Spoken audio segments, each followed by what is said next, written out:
I'm Hillary McClure, Vice President of Multimedia Productions at Cybercrime Magazine. We're here at Black Hat 2022 in sunny Las Vegas, and I'm here with Scott Schober to discuss the Boardroom Cybersecurity 2022 report that Cybersecurity Ventures just put out. Hey Scott, great to be here with you. Yeah, great to be here with you, Hillary. Great show so far, right? Yeah, absolutely. And so Scott, my first question for you regarding the Boardroom Cybersecurity 2022 report is, what is the goal of putting out this extensive report? Because it is extensive. It covers a lot of really incredible material that I think CISOs and other security leaders, C-suites, board members, whomever, should really be reading about and learning about. Yeah, it's a really good point. In fact, thinking about it, C-suites and boardroom members, one of the things they always identify is too much tech jargon in the world of cyber. And when they hear all of these different acronyms, they get overwhelmed and they kind of turn it off like a light switch. And what this report does is it really breaks it down and helps people understand. So C-suites, they can get it. Boardroom members, they can get it. And that's the important message. They need to understand about cybersecurity, the skills shortages that are out there, and what they can actively do in their organizations. Okay, great. And so I guess you mentioned the skills shortage. So how bad is the shortfall in cybersecurity jobs globally, nationally, what have you? Unfortunately, it's really bad. In fact, Cybersecurity Ventures puts out some great stats and some things that really help us to resonate and get the full sense of it. And a great stat I always appreciate, between 2013 and 2021, the number of open cybersecurity jobs worldwide grew to 350%.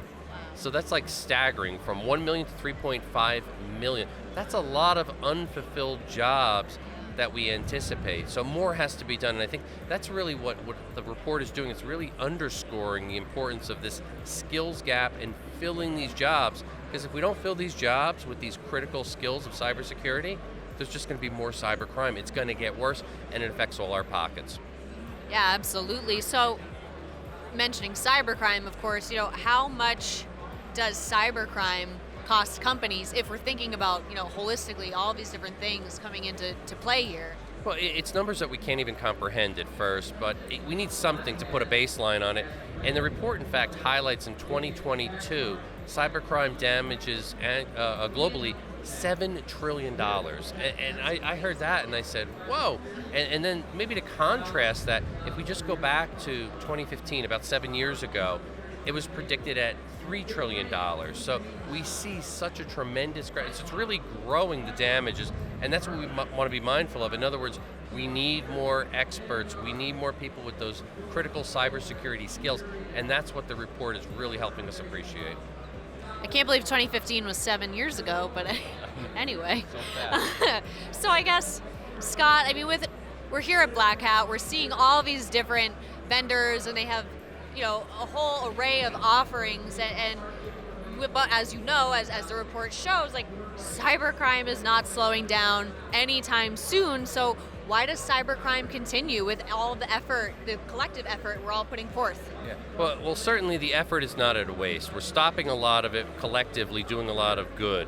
The problem is, again, it's so profitable. Cybercrime is so profitable, especially, and you hear the buzz around this show, ransomware and ransomware as a service is so lucrative that cyber criminals are continually to capitalize on this and find ways that they could just get more and more money out of companies. As long as that continues to go on, cybercrime, it's going to continue to get worse. That makes sense. So I guess my last question for you, Scott, is, this isn't meant to be pessimistic, but is all of this hopeless? Is there something that organizations can do when it comes to cybersecurity and increasing their cyber resilience within organizations, etc.? It's not hopeless. I'm an eternal optimist, but it can seem hopeless with some of these staggering statistics. But again, the good things that companies and people are doing behind the scenes at shows like this, at Black Hat and many others, DEF CON tomorrow, it shows that it is not hopeless because they're making a dent. Doesn't mean they're solving it yet, but they're making a dent, and I think cumulatively everybody's effort is going to help. There was a nice point that was brought out in the report by Steve Morgan, who authored it, and it helps you appreciate the focus on cybersecurity needs to start at the boardroom. And I thought that was such a great thought there. If we realize that, and if the boardroom gets it, it's going to funnel down throughout the organization. That's really, really important. So we need to just, everybody collectively, give a good, strong push for that cybersecurity skill gap, and again, allow it to be everybody in the company there, from the boardroom, maybe on down to the janitor, that everybody starts to get it. It's all of our job, cybersecurity. Excellent. Well, Scott, thank you so much. It's so nice being here with you and discussing fun topics such as these. Yeah, great to be here with you. Thanks again. And for anyone who's interested in the Boardroom Cybersecurity 2022 report, you can go to cybersecurityventures.com.